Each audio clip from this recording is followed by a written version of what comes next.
guys, how's it going? Welcome to this week's weekly recap video. I'm going to answer questions from all of last week's videos, and it was an interesting week. Last Tuesday, we experienced our first ever earthquake. I guess that we've had one in this area before, but it's been like 30 or 40 years ago, something like that. So it's the first one I've ever been in, and it wasn't even really that close. It was 200 miles away was the epicenter. It was a 6.5 magnitude earthquake, but we felt it for about 45 seconds. It felt like the floors were rolling, and it was just like, it's something that we're going to talk about forever because it's so abnormal for us. I don't know, those of you guys who live in areas with earthquakes, I don't know if it's something you get used to or if you never get used to it, but it was just really crazy. In fact, we have a little bit of footage from the earthquake because we have a Nest Cam in our kitchen, and you can see me, we'll play it here in a second, you can see me sitting at the kitchen table. I just finished eating, and you can see me like look up and realize like something's going on. And then I thought the cats were playing underneath my chair or fighting, and so I looked under my chair to see if it was cats, and it wasn't. So it took me a few seconds to realize what was going on. So anyway, we'll play that for you real quick.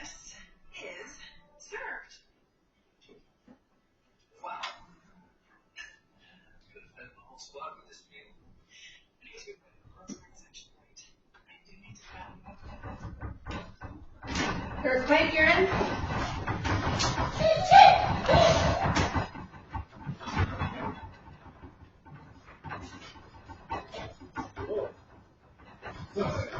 So it was really crazy. I mean, I just couldn't even believe it. And Benjamin's talking about it. Like, it really struck a chord with him. And he keeps repeating, boom, boom, windows, scade. And then he says cars because he was playing with his cars at the time. And then he yells outside. So I can't believe, you know what, 5, 6, 7, 6 days later, he's still talking about it. And I wonder if it's something he's going to actually remember. I know some people can remember things from crazy early on. I can't, but he might be one of those types. So anyway, that was an interesting thing. The second thing I wanted to talk to you about was a bummer of a thing that happened this week to somebody in our gardening community. On Instagram, you may follow Linda Votter under an account called Potager Blog. You might Potager Blog is kind of how it's spelled, P-O-T-A-G-E-R. Anyway, she's a huge source of inspiration for me. We've worked on a couple of collaboration projects in the past, video projects, you might remember. Anyway, her account was hacked and they were holding it for ransom, like sending her messages like, we have your account. If you pay us this Bitcoin amount, then we will release it back to you. And I'm not sure that she has recovered it yet. So anyway, she has a second account called Linda Votter Style.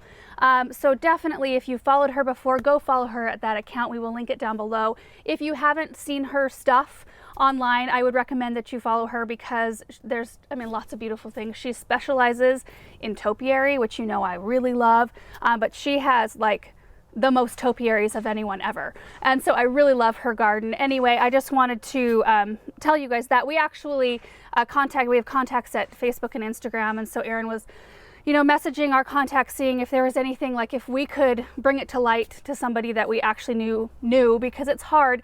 The platforms seem a little bit faceless. You know, it's really hard to get like an actual person. So anyway, Erin's doing what he can to see, you know, what we can do behind the scenes, but I hope that she's able to recover that account because it's a devastating thing. That would be super devastating to me to have that happen. So anyway, show her some love and support and follow her account, Linda Votter Style. I think those are the only two things I wanted to talk about before we got into this week's questions. So the first video was Spring Projects Update.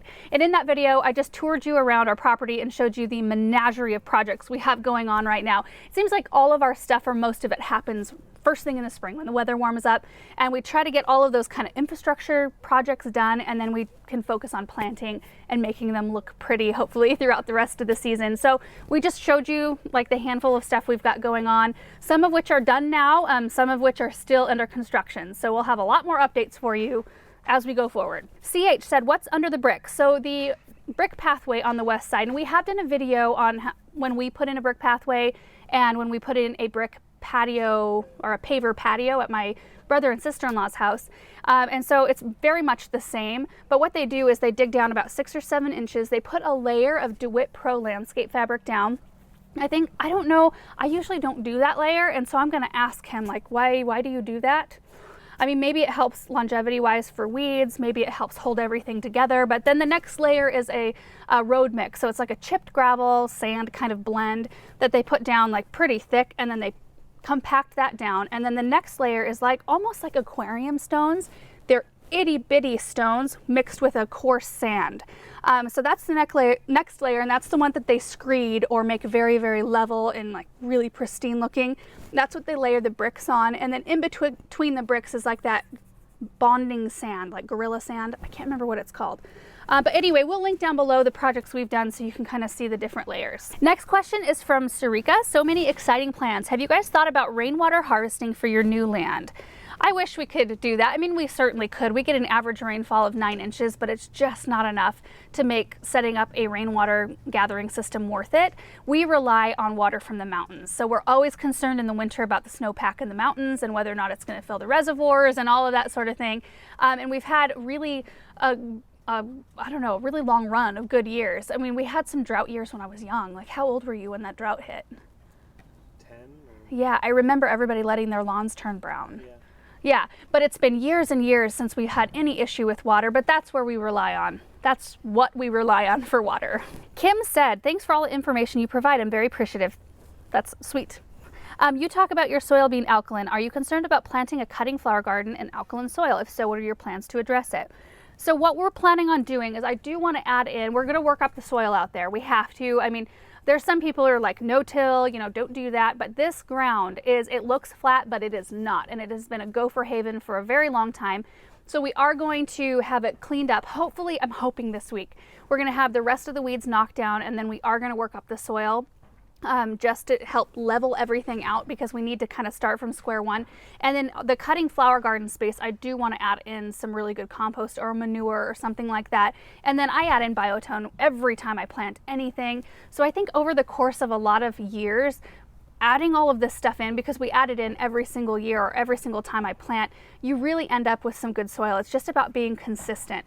So I have no idea what to expect from this first year of planting. I'm really hoping it's successful, but you just never know. And it's just something that, you know, you need to start somewhere and then you can start improving from there. So we will document as much of the experience as we can so we can share it with you guys. Tammy, are you also planning to replace the concrete with brick at your back door entrance area? Yes. I don't know when that's going to happen, but that's probably the worst piece of concrete we have. It's right outside of our kitchen door. It's all crumbly. Like, it's like the winter snow and ice has kind of done its toll, or maybe it's the ice melt that has done its toll over the course of however many years. But the top layer is starting to crumble off. And at one time, all the sidewalks were painted. So it's something that we have to keep up, which we haven't done a great job at because it's a big job. You have to power wash them and get them all clean, and then you have to paint them. And then nobody can walk on them for a little while. So it's one of those projects I kind of dread doing. A lot of our concrete we're hoping is going to be covered with a wraparound porch around the bottom of our house, and then everything else we would like to have all brick. But, you know, those are just big dreams right now. Freddie said, just a question on the new brick path with the circle. How are you going to get through there, or do you have to drive all the way around? I'm curious. I'm excited for everything. So that was a huge question. Probably the number one question / concern that I heard from that video was, how are you going to maneuver that area? And I think I'm pretty bad at explaining things sometimes, or sharing my whole vision, and sometimes you just have to see it done in order to kind of understand how it's going to work. So the pathway goes straight, then there's the bricks that line the middle section, and that whole section will be filled with gravel. I'm not planting that up. And I saw some questions like, how are you going to drive over it if it's all full of plants? It won't be full of plants, it'll be full of gravel. And I chose gravel at this point in time because I think it will be a softer appearance. I like the look of gravel too. I know we have a lot of it around here, but we have to for our driveway and access and all of that stuff. But I do think it'll look softer, but the beauty of it is that gravel is cheap. I can put gravel in the center. If I don't like it, if it becomes a pain, we can take it out and we can put brick in. So I felt like it was a good place to start. Also, there will be a decorative urn in the center of that circle, but there will be a 3-foot clearance all the way around it. So I can simply drive my cart down the straight sidewalk and then just curve it around the urn and take off back down the sidewalk. So it shouldn't be any issue. However, I hardly ever take a cart down that area anyway. Like, even when I had a straight sidewalk there, usually I park it on the driveway, do what I need to do, and then I just kind of walk through the flower beds. It's how I've always treated that area, because it's a pain, even with the straight walkway, to get a cart in there. So anyway, I mean, you never know until it's all done, so you guys will all see if it's a success or if it's a total fail. I think it's going to be beautiful, though. I'm really excited. Kendra asked, will you be putting a play area in for Benjamin? We're not sure. We've talked about it so many different times, but he does have now 5.6 acres of play area. Like he can just roam around wherever he wants to. I mean, when he's older. Right now, when he roams, we roam with him. But he seems satisfied with the tractor, and I'm sure he'll want to climb trees. We had a play set as kids, and we hardly ever used it. Like, it was a novelty for a little while, and I think that's how most of them go.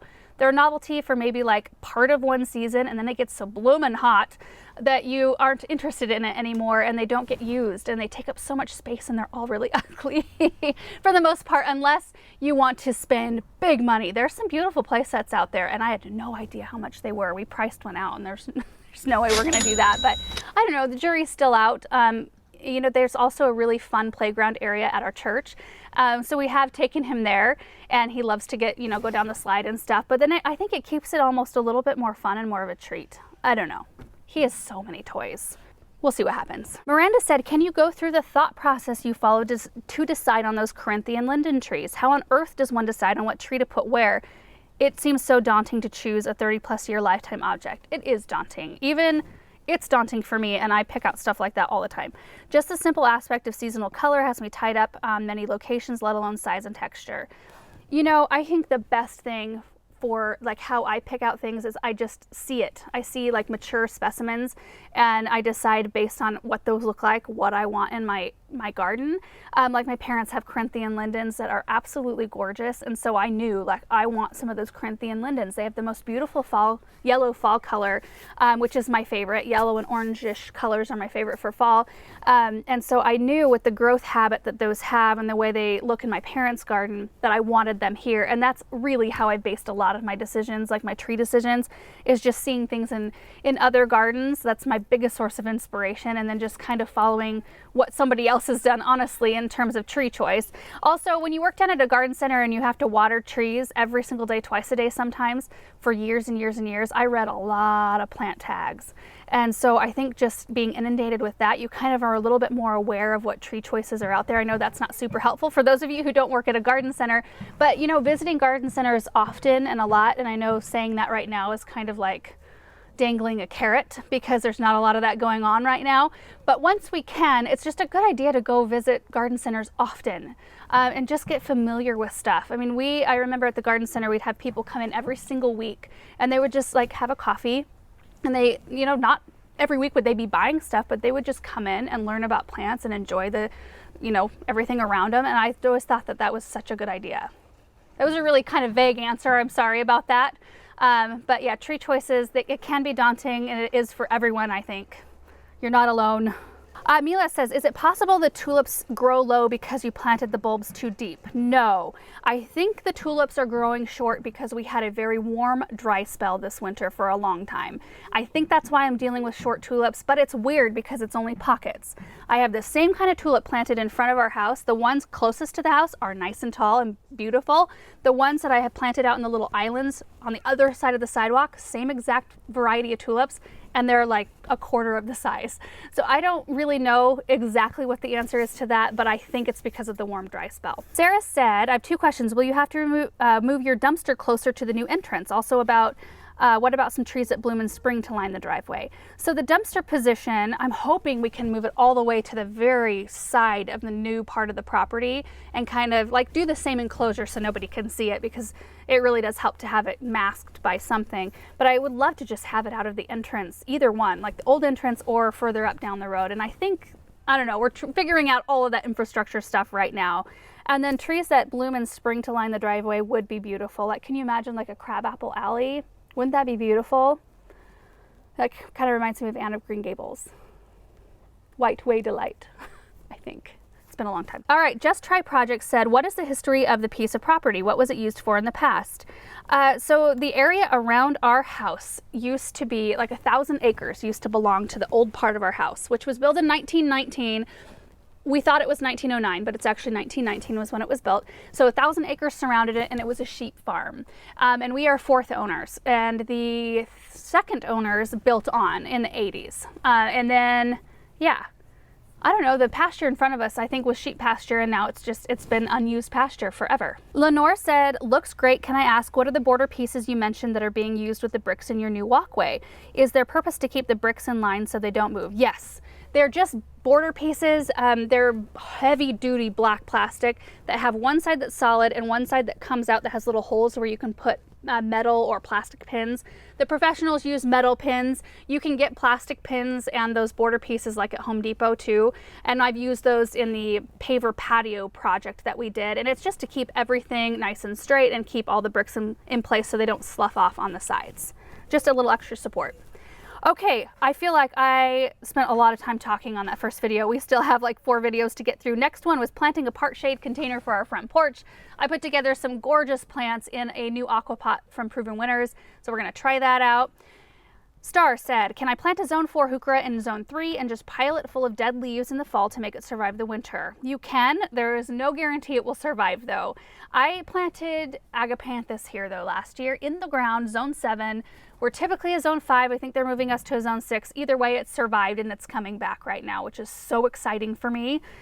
So some years it can be done. I just wouldn't like put a whole lot of hope into it surviving. But if you mulch it up good, you never know.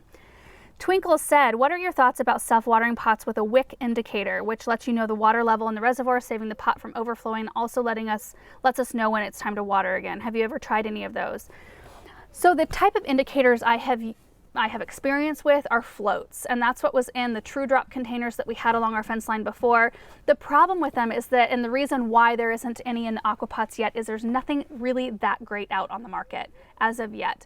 They work for like a season and then they start getting, like the little floats in there get stuck and they don't work properly. And so they didn't want to put one in this container because it adds a tremendous amount of cost to the container itself. So they didn't want to put something in that only partially works. They're kind of waiting for something really awesome to come about.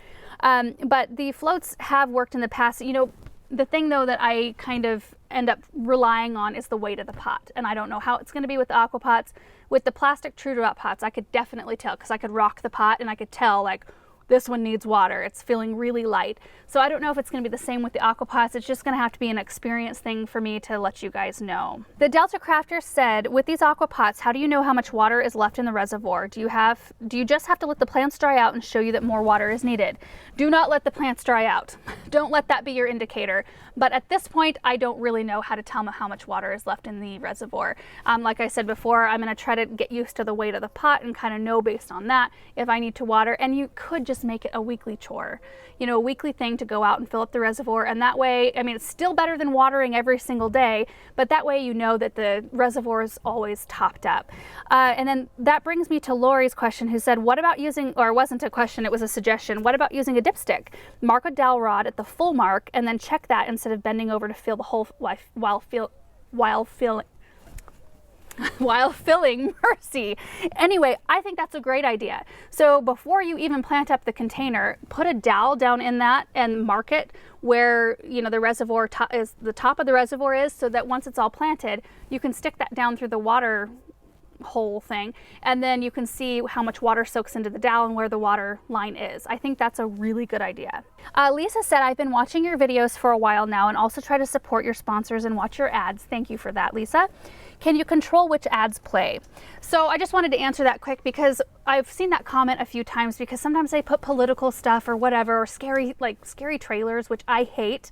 And we try to keep our channel as peaceful as possible because that's what gardening is about. But we don't have any control over what ads play in front of our videos, but there's a couple things that you can do. I believe on top of the ads there's either like a cog or 3 dots where you can click that and you can like select this ad is not for me, or I don't want to see this type of ad, and you can kind of hone the type of ads that are served to you, and that way you won't be served some of those things that you don't want to see. Also, there is YouTube Premium, which is I believe $10 a month, and then you can watch all of YouTube without ads at all. So there's those couple of options. Yeah. Debbie said, do you ever finish your containers with dried moss or some other mulch material? I typically don't, unless it's a container I know is going to be a little bit more open. Most of the containers I plant are so packed full of plants, or they will grow so big that putting a mulch or a moss is kind of a little bit of a waste because you won't see it. But I did a full moss container this spring. Moss and pine cones was all it was. So there is a place for that. Heather asked, anyone know how to order aqua pots online? I don't have a retailer nearby and I love this black pot. So I do believe at this point in time, the only place you can get them is at a local garden center, and they are brand new this year. So it's likely that they're not going to show up at your local garden center for the next year or two. I know a lot of garden centers are a little bit trepidatious when a new product comes out. They kind of want to let it, you know, be for a little while, see how they work, see what other people's experiences are with them before they make the leap and bring in a line like that, because they are more high-end pots, they're more expensive. But if your garden center doesn't have them, you can talk to them about it and let them know that you want to see that. I know my parents have gotten several messages like, do you have the aqua pots yet? And they didn't even order them this year because they're so brand new. So I think this is going to be a really good testing year to see how they work for us. I know they work really great for Jack Barnwell. He is the creator of the aqua pot insert that went inside these containers, and so he's had really good luck with them, and we'll see how they do here in the high desert. It'll be a very interesting year. Deborah said, will you ever consider planting only one plant in a container for simplicity purposes? Yes. If I planted one plant in a container, I know that's not usually my style, but if I did, it would be like, that just reminded me, I have 2 color guard yuccas, one each in 2 of my urns in the back formal garden. So there you go. They look really beautiful. They're beautiful strappy texture. I would do like an evergreen or a topiary or some sort of beautiful big agave or something like that. It would need to be a striking plant for me in order to put just one plant in a container. Or Super Tuna Vista bubblegum. If you do that, I mean, that would be impressive. Just one. That's all you need. Erica said, when would you move these perennials to a more permanent location? So if you're wanting to move them out into the landscape, the best time to do that is at least 6 weeks before your first hard frost in the fall, because you want to give them enough time to acclimate and root in a little bit before winter sets in. You can plant them anytime though. Like I'm going to keep those probably in the container all season, but if I wanted to put summer plants in that container, which I probably won't, I could plant them out in May. You just want to make sure to keep them well watered. Nicole, I never noticed you using a weed eater in your garden. Is it something you don't use, or do you use it behind the scenes? If you use one, is there a brand you'd recommend that isn't a pain in the butt? So we do use one. There is one that goes along the edges of our grass every single week. We use a DeWalt battery operated weed eater. Is there any special name for that? People call it a whippersnipper? Yeah. Somewhere. Yeah. We've really liked that one because it's a lightweight and you don't have to use any kind of gas, and it's a little bit quieter. So we like that brand. We'll link it down below if you're interested in learning more. All right, moving on to the next video was planting a few bare root roses. And there was a lot of questions about how deep I buried the rows. So the first question was from Woodrow. Is there a reason as to why you planted the graft part underneath the soil? There are so many different opinions on this, and so I kind of wanted to just address it a little bit. I used to make sure that that bud union or graft, or the swollen part between the branches and the longer kind of trunk and the roots, I always had that above the soil. And I had fair luck with my roses, but I had a worse time getting them to winter over when we used to have colder winters than we do now. And then I either read something on David Austin's website or I watched a video or something where they bury the graft union. So when I saw David Austin's instructions instructed me to plant it below the soil surface, and this was years ago, I decided that I would try it, and I've had good luck with it. So that's kind of how I have kept staying on course with that kind of instruction. There are a lot of professionals who tell you to put the crown or the graft union or the bud union, that's known by a bunch of different names, but they say to put it right at soil level because that's where the crown of the plant normally is. And then some people will tell you to put it up above the soil surface. So I think it depends on climate, and I think it depends on what your personal experience is with growing roses. But we'll be updating you guys. So long as the gophers don't get mine, I'm expecting them to do fairly well. Allison said, how long will it take before the roses begin producing blooms? They should bloom this year. It's always super exciting to get plants that will start performing the very year that you put them in the ground. Heidi said, so I saw you planted the rose out without rose tone. So do you recommend to follow up with rose tone at a later date and just get them started with the plant tone? So I always start every plant with biotone because it's specifically mixed as a starter fertilizer to help establish a root system really quickly. We'll link a video down below that we put together that broke down biotone and told you about all the ingredients and what they do for the plant. So if you're interested in learning about that, watch that video. But I always use biotone at the time of planting, and then the consecutive I'm going to take my daisy out. In consecutive years, I use the proper fertilizer for whatever plant that I'm dealing with. So I will be using rose tone next year when I fertilize. Patty said, do the gophers eat the roots or just disturb the roots so the plant eventually dies? The gophers eat the roots all the way up to the whatever is right at soil level, and it looks like a pencil. Like they eat it all the way around to where the whole thing looks like a pencil. I find my roses like kind of looking bent over, and I can pull the whole thing out of the ground and there's not a root left. Gophers are the worst. They're one of my biggest nemesises. Barbara said, thanks for the video. Was always hesitant to plant bare roots, but this has given the go to try bare roots. Off the subject question, do you wear any type of socks in your shoes? Yes, I do. So I wear Vans all the time because they're super comfortable and I really like them and they're easy on and off. And I just wear I call them no-see-em socks. Aaron makes fun of me for calling them that because he doesn't think that's a thing, but you don't see them, so they're no-see-em socks. Anyway, I like the Skechers brand socks because they stay on my feet and they don't fall down into my shoes. Min says, I remember you planted bare root peonies and one tree peony. It's almost peony blooming time. Can you please give an update? Yeah, when we do a tour or if I'm out and about doing a vlog and I'm near them, I will give you an update. Both tree peonies that I planted are growing. I do think I need to move one though into a more sunny location. One's good, one is a little bit more shaded than I'd like. Then I planted some bare root peonies that I bought at the Seattle Flower Show like 2 years ago. I didn't see any growth last year, nothing, and I thought they had died, and I just went over there. I planted 3 and I see growth on 2, which is so exciting. Tam said, can you show us your family's nursery tour once in a while? Yes, we actually were going to go do it this weekend, and then we decided to wait a couple weeks because we're almost to a point where we're going to see a lot more leafing out of plants and the nursery will look a little bit more at peak. So we will do a garden center tour here soon. Ashley said, I love the shabby chic lamp planters. Is there a place online that they can be ordered from? Typically, my parents get things in from wholesalers. So if you send my parents a message, andrewseed.com, then you can probably talk them into shipping you one if you would like one. Next video is planting a pollinator magnet nepeta in front of our chicken coop. So I planted some cat's pajamas nepeta all over in front of our chicken coop and they're so pretty and I'm enjoying them so much. They're such a tough plant. Chris said, thank you for posting so many videos lately. We're in a stay-at-home order for non-essentials, but your videos have excited me to start when this is all over, which makes me very happy. We're trying to stay the course as much as we possibly can with video content, trying to keep up a once-a-day video just to divert attention to something more pleasant like this right here. Like I actually on purpose brought these plants up here because they're so pretty and they're just like a little feast for the eyes. So that's all I hope for, is that we provide a little bit of just peace and a little bit of beauty to your day. So it makes me happy when I read those comments from you guys. Pam said, I love your chicken coop. It definitely has a cottage feel. I need to order these plants. They're gorgeous and I tend to plant pink and purple hued flowers. I noticed your burlap curtain on the chicken coop's window is missing. Did you replace it with those beautiful handmade chicken print curtains? I haven't put those curtains up yet, but that will be very, very soon. I did take the burlap down though in the meantime because the weather is like really nice and it's supposed to be 75 this week, a few days of this week. They're gonna be mid 70s, which is awesome. But I wanna get those chicken curtains put up really soon. I opened those in a mail time recently, and I forgot to say at the beginning of this video that I hope to plan another film another mail time video this week. So be watching on our highlights channel for that. Lulu said, a question regarding hollytone. I fertilized my rhododendron last week and now the leaves are turning yellow. That's never happened before. What's the remedy? Hollytone would not work that quickly to do anything. It's a slow release fertilizer, so there's got to be another problem going on. Maybe too much water. Have you had a lot of rainfall or not a lot of light? Is there any other thing that could be possibly shocking the plant in any way? I would check all of those factors because hollytone wouldn't do that sort of adverse reaction in that amount of time. Kashiraja, I don't know how to say that name. Give it a shot. Why don't you use the auger for the holes?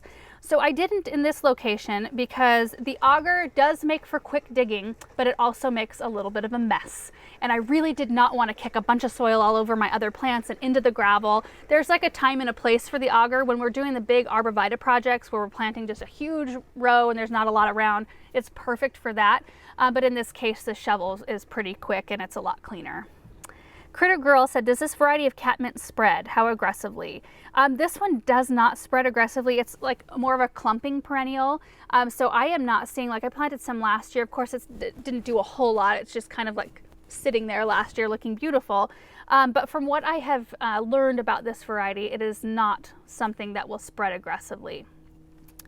Hidden Acres Farm said, today I was binge watching your channel since it's cold where I live. I noticed that you often will talk about how the bed used to look, and then Aaron will add in a video of the area in full bloom or showing the exact item you were talking about. How does he find that information among the countless hours of videos you have?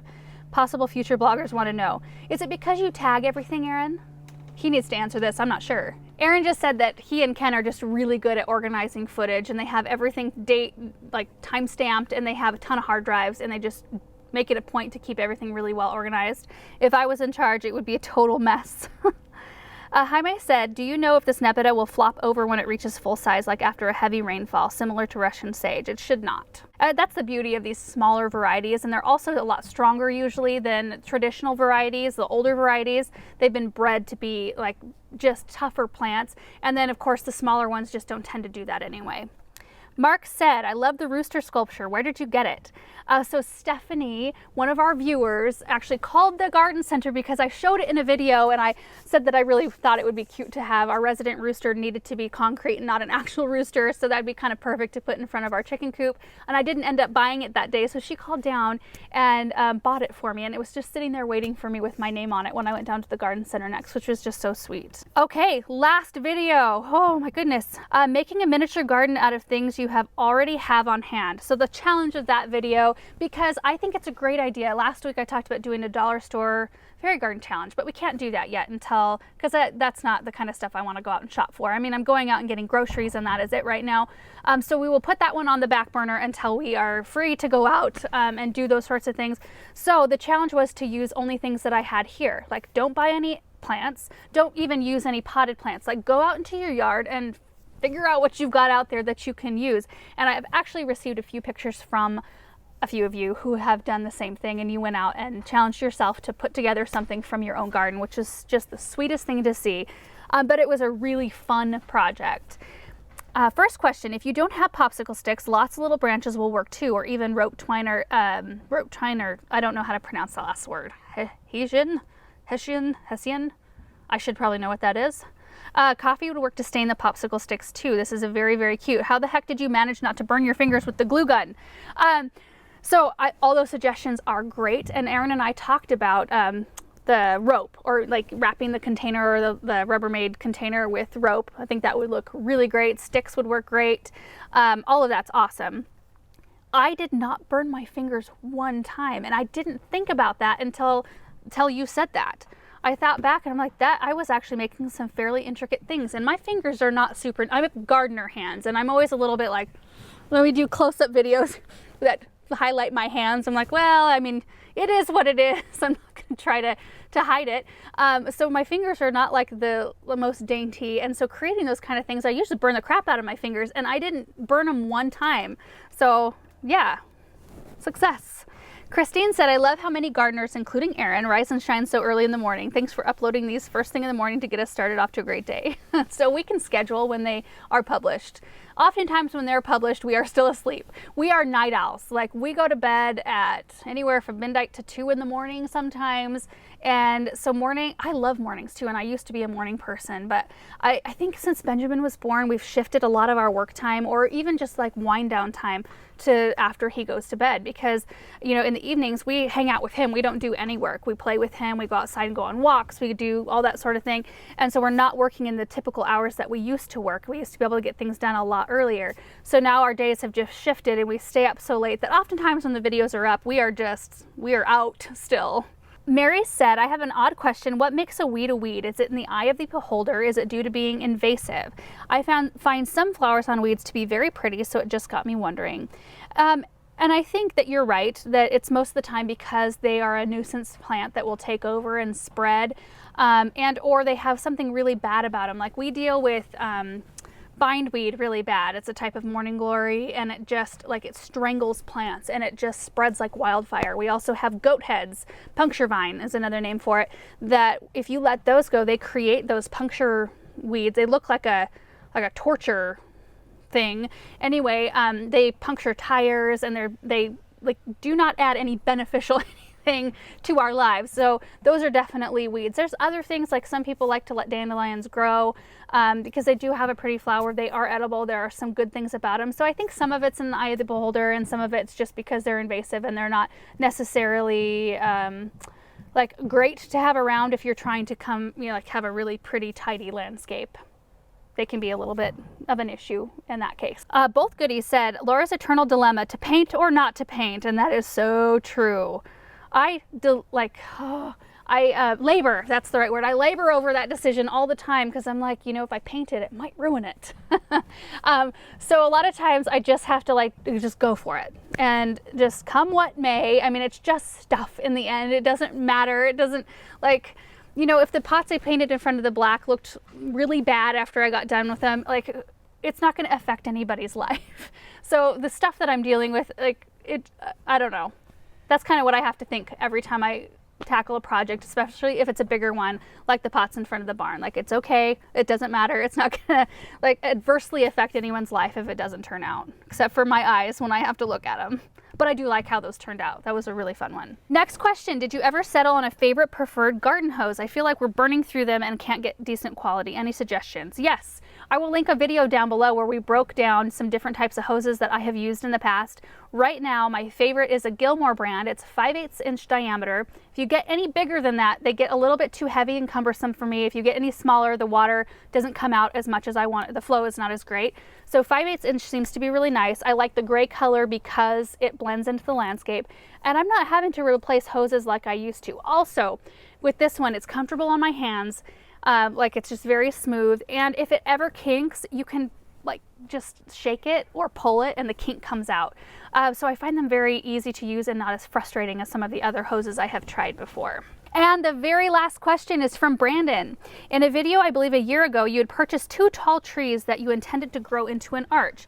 I think it was near your vegetable garden. Anyways, just wondering if those did well.